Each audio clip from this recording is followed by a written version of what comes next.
Good afternoon, listeners. First of all, my fellow Guyanese, let me thank you for allowing me in your space this Sunday afternoon. Today, I want us to spend some time dealing with two very important sectors of our country, and that is forestry and bauxite. As you know, forestry directly and indirectly support more than 30,000 families across our country. And it's important for us to understand where this sector is today, what are the plans for the future, but importantly, what took place in this sector between the period 2015 to 2020. And it's important because this year we'll be making decisions to compare leadership, policy, programs between two governments. The government that destroyed the sector between 2015 and 2020, and that's the APNU AFC government, and what we did. So we are, as always, accountable to the period we were and we are in government. And I will demonstrate to you, through accounting to you, what took place in the sector in our period versus the APNU AFC period. It is clear that we have to do this work now, and that is why I'm doing these live, because I heard one of the leaders of the APNU AFC saying they're not concerned about 4 years ago, or they're not concerned, they don't have to answer for that period. But you have to be accountable. You have to be accountable for the period they were in government. Of course, I understand that they're not happy with their track record, that they have a dismal track record. They have a track record that point to lack of policy formulation, lack of ideas, one that point to complete destruction of our economy, loss of jobs, and all of these things. But you still have to account for your stewardship. So today, I want us to take two sectors. So as I said, forestry will be one of the sectors, and then bauxite. The APNU AFC like to claim, and let me say this, forestry is directly related to some key regions in this country, including Region 10, Aichuni, Kwakwani, and those residents there can tell you with a clear conscience what took place in their community during the period 2015 to 2020 in the Berbice River all over, when forestry was decimated. But the people of Region 10 even suffered further losses. In a small area in Region 10, Linden, you had more than 500 jobs lost directly in the bauxite sector. That's 500 families that were sent to the breadline.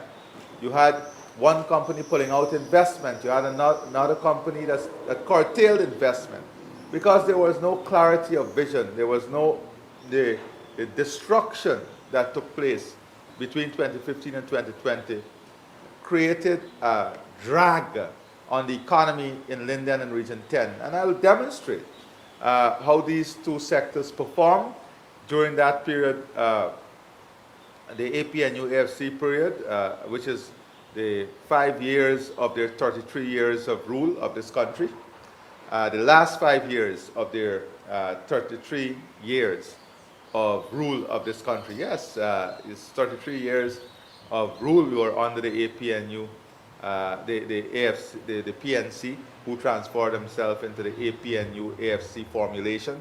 As you know, over the period, they transformed themselves into various formulations. So I want us to look at these two sectors and to see the impact. Now let's take forestry, for example. You will see that under the APNU AFC government, which is prior to 2020, a number of issues would have transpired in the sector.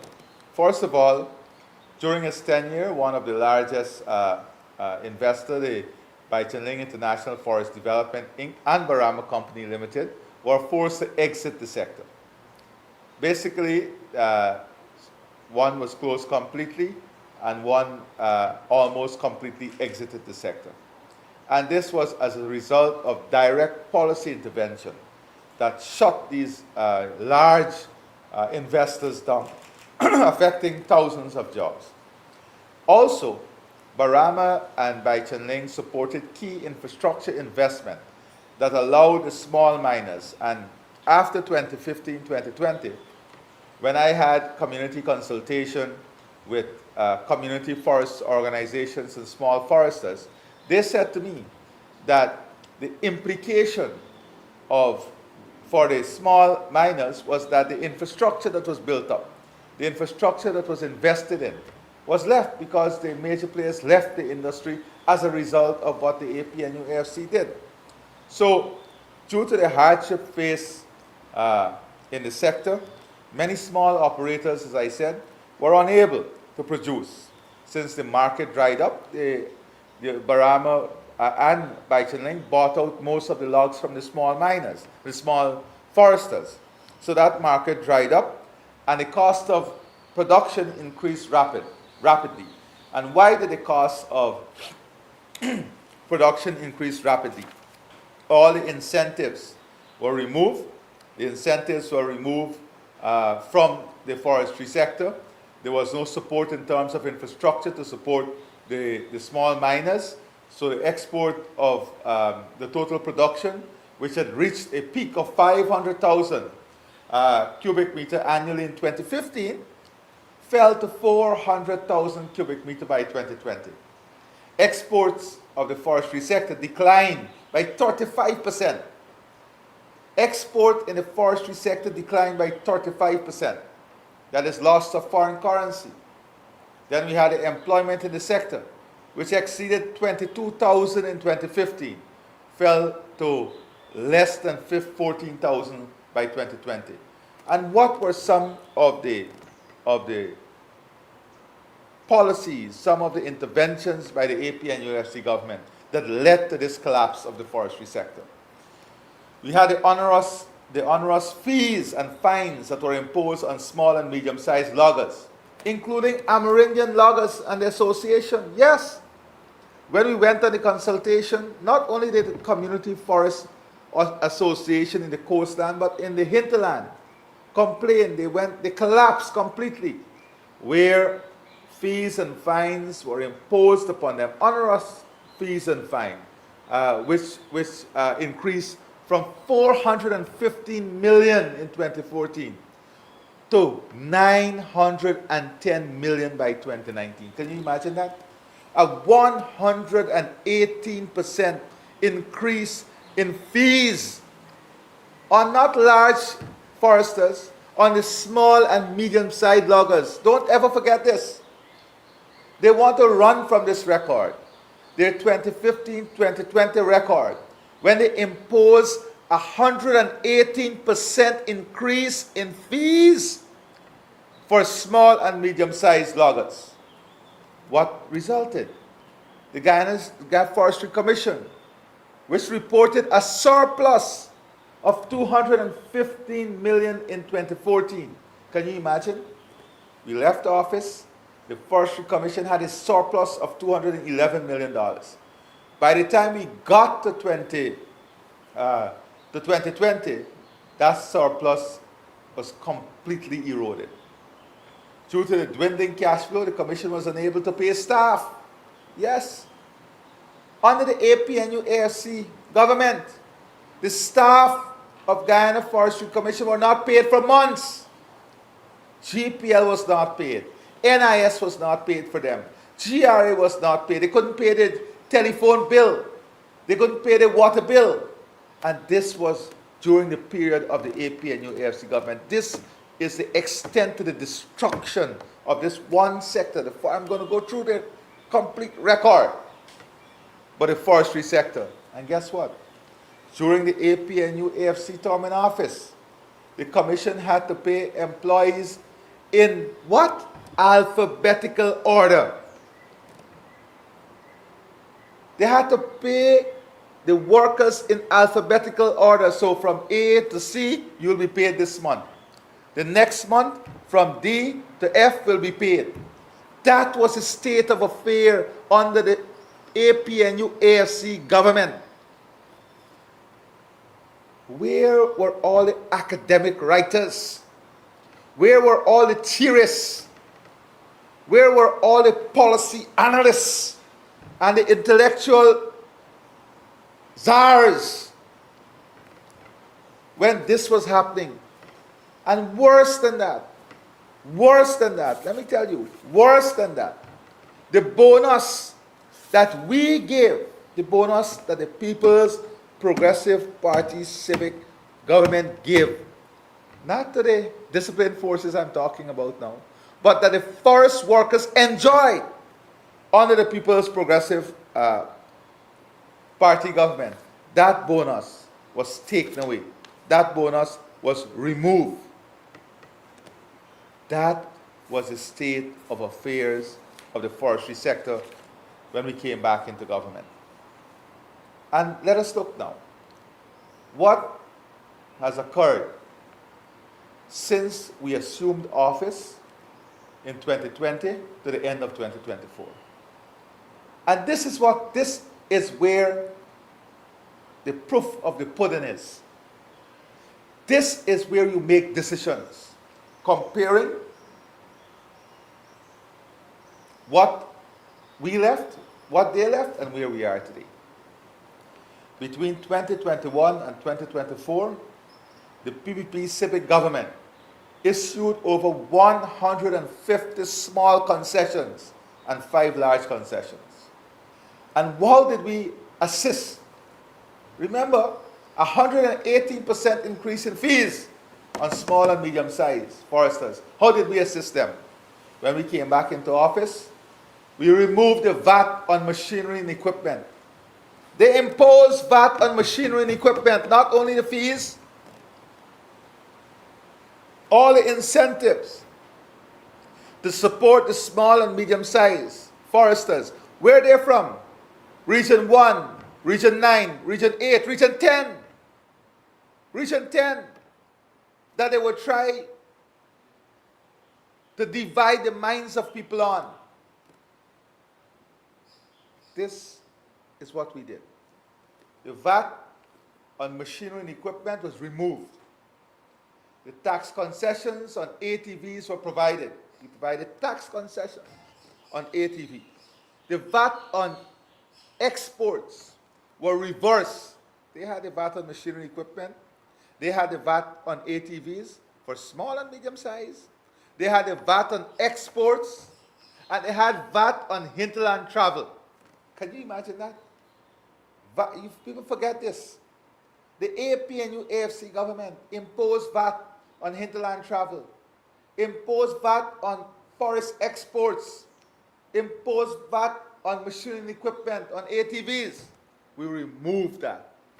We removed the VAT on these things and offered those as incentives to the small, medium-sized, and large-scale operators in the forestry sector.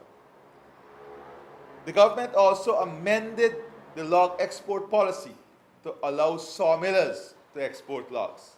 So sawmillers could go directly to the international markets and export their log. They didn't need to go through a large exporter. This is what our consultation and everything that we did here was through consultation with the Forestry Association, through consultation with our foresters, through consultation with all the stakeholders in the forestry sector. Then let's look at the Guyana Timber Legality Assurance System. This is an important system to support the future of the forestry sector. And this is an assurance system in terms of monitoring, in terms of evaluation. This is an assurance system in terms of keeping our credibility in the forestry sector. And this is progressing, and it's expected that the forest license under the European Union Forest Law Enforcement Governance and Trade Program will be issued in 2026. This is key. This is key for our competitiveness. This is key for entering new markets and higher paying markets. And we are already adopting future. So we're not only thinking about the present, we're thinking about how we're going to secure and sustain this sector, get new markets, higher paying markets, high yield markets for our foresters. And that is why we are adopting the highest international standards. 13 persons were granted access to over 200, and this is small foresters. Almost $300 million from the $900 million revolving fund. Yes, we established a revolving fund to help the small foresters so that we can help them in regenerating capital that was completely wiped out between 2015 and 2020. Through the various policies and programs, the sector has seen an accumulative increase in production by more than $15.6 billion since 2020. A sector that could not pay their bill when the APNU AFC left government. A sector that lost more than almost 15,000 jobs. Today, that sector has grown to the extent that the accumulative increase in production is more than $15.6 billion since 2020. Today, when we came into office, almost all the small foresters were wiped out. Today, there are over 550 small foresters who occupy more than 2.5 million hectares of land. And 22, they were all wiped out. 22 medium-scale foresters who occupy 2.7 million hectares of land. So, more than, if you check it, more than 5 million hectares of land is occupied by the small and medium-sized foresters. Employment in the sector has gone back, exceeding more than 25,000. We lost almost 15,000 jobs. Under the PPP, we gained back more than that 15,000 jobs because of the investment that we're making. Since returning to power, the PPP has rescued the Commission, paying off all its debts. All the debts we inherited, we paid off. And the workers today are being paid on time and not delayed for months and in alphabetical order. That is the forestry sector. That is the forestry sector. We now move to bauxite. As we look at the bauxite sector, I want to go through with you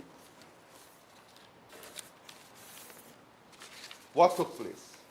And you would notice they don't want to account for the period 2015 to 2020. They go to the people in Region 10 all the time. Well, they don't go all the time. They go when they need support.